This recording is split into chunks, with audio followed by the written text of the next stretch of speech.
आप सुन रहे हैं समाचार एजेंसी ऑफ इंडिया का ऑडियो बुलेटिन।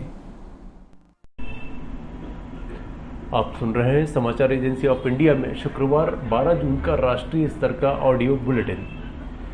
देश में कोरोना के संक्रमित मरीजों की तादाद 2,98,482 पहुंच गई है। इसमें से सक्रिय मरीजों की तादाद 1,42,411 एवं रिकवर्ड मरीजों की तादाद 1,47,544 है। इस बीमारी से हुई मौतों का आंकड़ा 8,512 हो गया है। जिन राज्यों में मरीजों की तादाद 5,000 से अधिक है, उनमें महाराष्ट्र में 97,648 मामलों में से 47,980 एक्टिव मरीज हैं। इसका सीधा सा मतलब यही है कि सिर्फ महाराष्ट्र में ही अब एक्टिव मरीजों का आंकड़ा भी अब 50,000 पर पहुंचता हुआ दिख रहा है।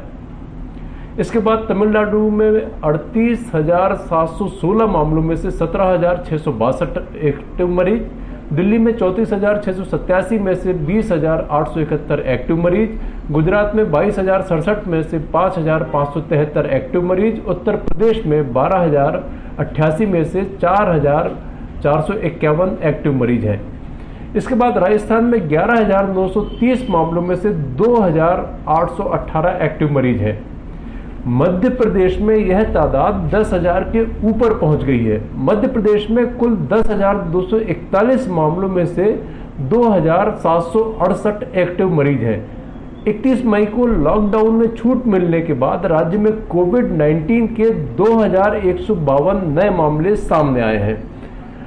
अब बात करते हैं अन्य राज्यों की, जिनमें पश्चिम बंगाल में 9,768 मामलों में से 5,338 एक्टिव मरीज, कर्नाटक में 6,245 में से 3,195 एक्टिव, हरियाणा में कुल संक्रमित 6,149 मामलों में से एक्टिव मरीजों की तादाद 3,813, बिहार में 6,043 संक्रमित मामलों में से 2,692 एक्टिव एवं आंध्र प्रदेश में कुल 5,636 मामलों में से 2,465 एक्टिव मरीज हैं। देश में कोरोना वायरस के बढ़ते केसों के बीच गृह मंत्रालय ने अनलॉक 1 में रात 9 बजे से सुबह 5 बजे तक लागू नाइट कर्फ्यू को लेकर एक बार फिर स्थिति स्पष्ट की है। गृह मंत्रालय ने कहा है कि जरूरी सेवाओं को छोड़कर अन्य लोगों के घरों से बाहर जाने पर रोक रहनी चाहिए। हालांकि हाईवे पर गाड़ियों को नहीं रोकने का आदेश दिया गया है। केंद्रीय गृह सचिव अजय भल्ला ने शुक्रवार को कहा कि रात 9 बजे से सुबह 5 बजे तक लोगों के बाहर जाने पर पूरे देश में सख्ती से रोक है। कुछ राज्य हाईवे से गुजर रहे लोगों, बस और ट्रकों को भी रोक रहे हैं। उन्होंने कहा कि राज्यों से ऐसा नहीं करने को कहा गया है। गृह मंत्रालय ने कहा है कि रात 9 बजे से सुबह 5 बजे तक लोगों की आवाजाही प्रतिबंधित करना लोगों को एकत्र होने से रोकने के लिए है। यह राजमार्गों पर चलने वाली बसों, ट्रकों पर लागू नहीं होता है। केंद्र शासित प्रदेशों को राजमार्गों पर लोगों की बसों में आवाजाही, ट्रकों को नहीं रोकने की सलाह दी गई है। इस बारे में अधिकारियों को आवश्यक निर्देश दिए जाने की आवश्यकता महसूस की गई। कोरोना वायरस संक्रमण को फैलने से रोकने के लिए लागू किए गए लॉकडाउन के तीसरे चरण में सरकार ने दिन के समय जब प्रतिबंधों से छूट दी थी तो शाम 7 बजे से सुबह 7 बजे तक कर्फ्यू का ऐलान किया था। चौथे चरण में भी यह नियम लागू रहा। इसके बाद सरकार ने अनलॉक 1 के लिए नाइट कर्फ्यू का समय बदल दिया। अब नाइट कर्फ्यू रात 9 बजे से सुबह 5 बजे तक के लिए है। कोविड-19 महामारी से पहले तक की अवधि में goods and services tax GST return file नहीं कर पाने वालों को बड़ी राहत मिली है। केंद्रीय वित्त मंत्री निर्मला सीतारमण ने कहा है कि जुलाई 2017 से जनवरी 2020 तक की अवधि में जिन्होंने जीएसटी रिटर्न फाइल नहीं किया है और जिन पर कोई टैक्स बकाया नहीं है, उन्हें अब रिटर्न फाइल करने पर कोई लेट फीस नहीं देना होगी। वहीं जिन पर इस अवधि के लिए टैक्स बकाया है, उन्हें कम से कम 500 रुपए लेट फीस देनी होगी। जुलाई 2017 से जनवरी 2020 तक की अवधि के लिए पेंडिंग जीएसटी रिटर्न अब 1 जुलाई से 30 सितंबर 2020 के बीच फाइल किया जा सकता है। 5 करोड़ रुपए के कुल टर्नओवर वाले छोटे करदाता जो फरवरी, मार्च और अप्रैल 2020 के जीएसटी रिटर्न 6 जुलाई तक नहीं भरेंगे, उन्हें सालाना 9% ब्याज दर के साथ सितंबर तक रिटर्न भरने की छूट होगी। पहले बकाया टैक्स पर सालाना ब्याज दर 18% तय थी। ऐसे टैक्स पेयर्स को उस हालात में लेट फीस और ब्याज नहीं भरना होगा जो इस वर्ष मई, जून और जुलाई के महीनों में आपूर्ति प्रभावित होने के कारण सितंबर तक जीएसटी 3B भर देंगे। सीतारमण ने कहा कि सभी मंत्रियों के आग्रह पर जुलाई महीने में सिर्फ एक एजेंडा कंपेंसेशन सेस पर चर्चा के लिए मीटिंग बुलाई जाएगी। यह राज्यों को दिया जाने वाला कंपेंसेशन है। उन्होंने कहा कि अगर राज्यों को मुआवजा देना पड़ा तो यह किसी न किसी तरह से कर्ज हो जाएगा। उन्होंने सवाल किया कि इसे कैसे और कौन चुकाएगा।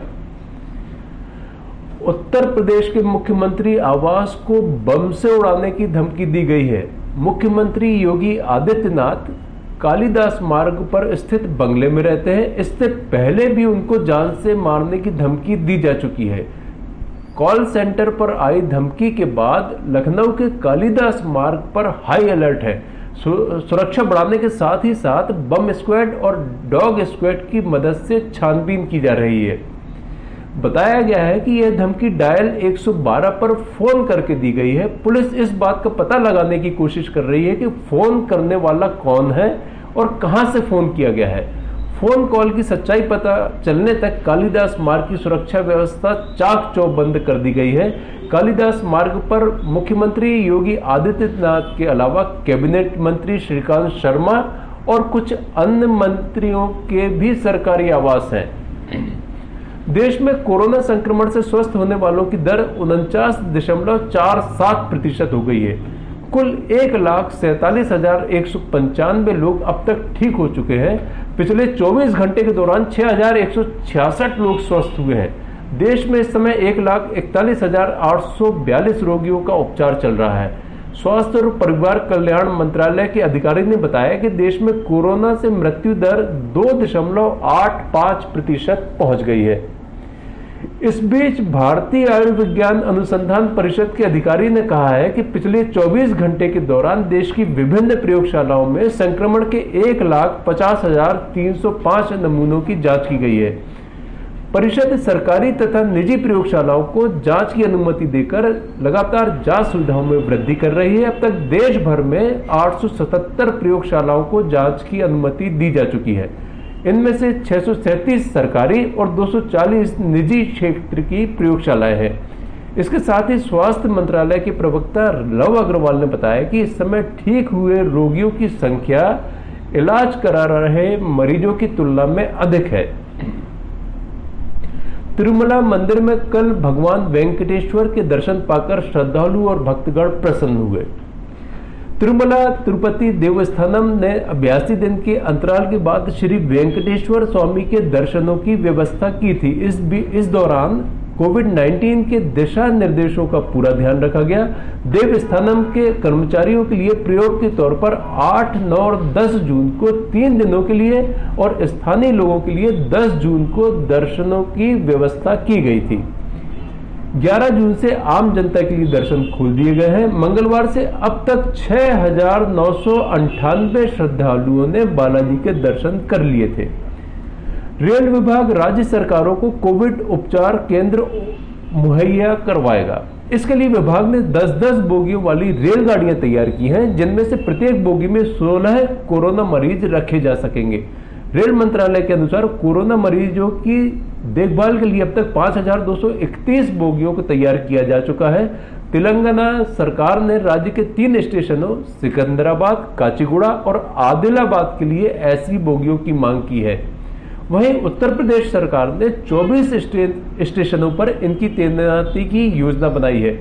दिल्ली में शकूर बस्ती स्टेशन पर पहले से ही ऐसी 10 बोगियां मौजूद है। रेल मंत्रालय के अनुसार इन बोगियों का उपयोग कोरोना के सामान्य मरीजों की देखभाल के लिए किया जा सकता है। ये बोगियां ऐसे इलाकों के लिए है जहां राज्य सरकार के अपने संसाधन पर्याप्त नहीं रह गए हैं और कोरोना के संदिग्ध तथा पुष्ट मामलों के लिए सुविधाएं बढ़ाना जरूरी हो गया है। मिजोरम में कोविड महामारी के मद्देनजर विभिन्न क्षेत्रों से जुड़े लोग मदद के लिए आगे आए हैं। देश के विभिन्न क्षेत्रों में फंसे 9,000 से ज़्यादा लोगों को राज्य में वापस आने पर क्वारंटीन में रखा गया है। बहुत से लोग उन्हें खाद्य वस्तुएं तथा अन्य सामग्री उपलब्ध करा रहे हैं। गुजरात विज्ञान और टेक्नोलॉजी परिषद गुजकोस्ट डिजिटल पढ़ाई कराने के लिए एक अनोखा तरीका शुरू करने जा रही है। इसमें शिक्षकों को पढ़ाई में डिजिटल टेक्नोलॉजी का उपयोग करने के बारे में प्रशिक्षण दिया जा रहा है। कोविड-19 महामारी को देखते हुए जब ऑनलाइन मीडिया का विभिन्न क्षेत्रों में उपयोग किया जाने लगा है, पढ़ाई में भी इसकी उपयोगिता साबित हो गई है। कर्नाटक सड़क परिवहन निगम ने कक्षा 10वीं और 12वीं के परीक्षार्थियों के लिए आज से मुफ्त बस सेवा उपलब्ध कराने के आदेश दिए हैं। विद्यार्थी अपने परीक्षा कार्ड दिखाकर इस मुफ्त सेवा का लाभ उठा सकते हैं। ये बसें सेवा परीक्षा के दिन परीक्षा केंद्रों और विभिन्न गंतव्यों के बीच चलेंगी। राज्य में 10वीं कक्षा की परीक्षा 25 जून से 4 जुलाई तक और 12वीं कक्षा की अंग्रेजी की परीक्षा 18 जून को होना है। लॉकडाउन के कारण परीक्षाओं की तिथि फिर से तय की गई है। आवास और शहरी कार्य मंत्रालय ने राज्यों, शहरों और मेट्रो रेल कंपनियों को एक परामर्श जारी किया है, जिसमें कोविड-19 आपदा को ध्यान में रखते हुए उन्हें शहरी परिवहन सेवाएं उपलब्ध कराने के संबंध में 3 सूत्री नीति का सुझाव दिया गया है।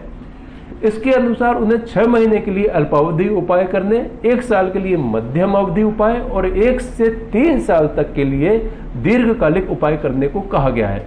आवास और शहरी कार्य मंत्रालय के सचिव दुर्गा शंकर मिश्रा द्वारा भेजे गए इस परामर्श में परिवहन के ऐसे साधनों को बढ़ावा देने और फिर से शुरू करने को कहा गया है जिसमें मोटर का उपयोग न हो। उन्होंने कहा है कि शहरों में लोग 5 किलोमीटर से कम दूरी की यात्राएं अधिक करते हैं। ऐसे में कोविड-19 के इस दौर में मोटर रहित वाहन उनकी आवश्यकताओं को पूरा कर सकते हैं। उन्होंने कहा है कि इस तरह के वाहन किफायती होते हैं और ये पर्यावरण की दृष्टि से भी सुरक्षित है। सार्वजनिक परिवहन सेवाओं को फिर से शुरू करने और उन पर जनता का भरोसा फिर से कायम करने के लिए परामर्श में कहा गया है कि सार्वजनिक परिवहन जनता के आवागमन का सबसे बड़ा साधन है, लेकिन कोविड-19 के प्रकोप को फैलने से रोकने के लिए सार्वजनिक परिवहन को नियंत्रित रूप से संचालित करना जरूरी है। मंत्रालय ने कहा है कि यह परामर्श कोविड-19 महामारी को ध्यान में रखते हुए जारी किया जा रहा है, जिसका असर हमारे जीवन के तमाम क्षेत्रों में अचानक पड़ता दिखाई दे रहा है। प्रमाणों का उल्लेख करते हुए उन्होंने कहा कि सार्वजनिक परिवहन सेवाओं से यात्रियों की संख्या में 90% की कमी आई है और वायु प्रदूषण भी 60% कम हुआ है। परामर्श में कहा गया है कि लॉकडाउन खत्म करने के बाद अब सार्वजनिक परिवहन प्रणाली को यात्रियों की संख्या की दृष्टि से पुरानी स्थिति में लाना शहरों के लिए बड़ी चुनौती है। इसके अनुसार लोग अब परिवहन के व्यक्तिगत साधनों को अधिक पसंद कर रहे हैं, जिन्हें वे ज्यादा सुरक्षित मानते हैं।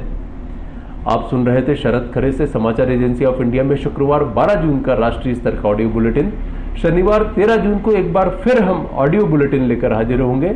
अगर आपको यह ऑडियो बुलेटिन पसंद आ रहे हो तो आप इन्हें लाइक, शेयर और सब्सक्राइब जरूर करें। फिलहाल आपसे इजाजत लेते हैं। नमस्कार।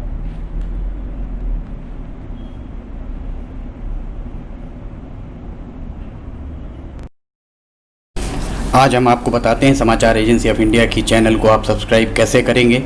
सबसे पहले आप अपने मोबाइल पर ब्राउज़र को खोलिए या तो यूट्यूब को खोलिए। यूट्यूब आपके पास होगा। यूट्यूब पे आप उसके बाद सर्च बटन दबाइए। सर्च में आप लिखिए LIMTYKHARE। इस तरह आप ये स्पेलिंग लिखिए। इसके बाद ये खुला दिखेगा आपको। ये देखिए आप, ये आपको खुला दिख रहा है।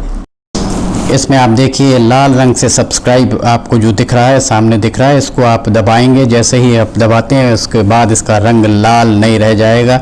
इसके बाद इसके दाएं कोने की तरफ जाइए। दाएं कोने में आप देखिए पर्सनलाइज, नन और ऑल आपको दिख रहा है।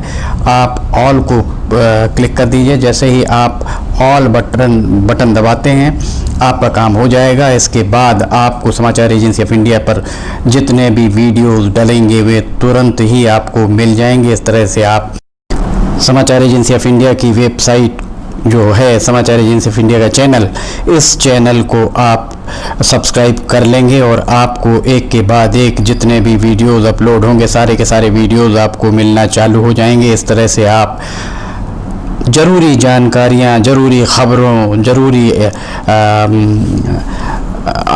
अन्य चीज़ों से वंचित नहीं रह पाएंगे। समाचार एजेंसी ऑफ इंडिया का यूट्यूब चैनल आप सब्सक्राइब करें और पल पल की जानकारियाँ आपको लगातार मिलती रहेंगी।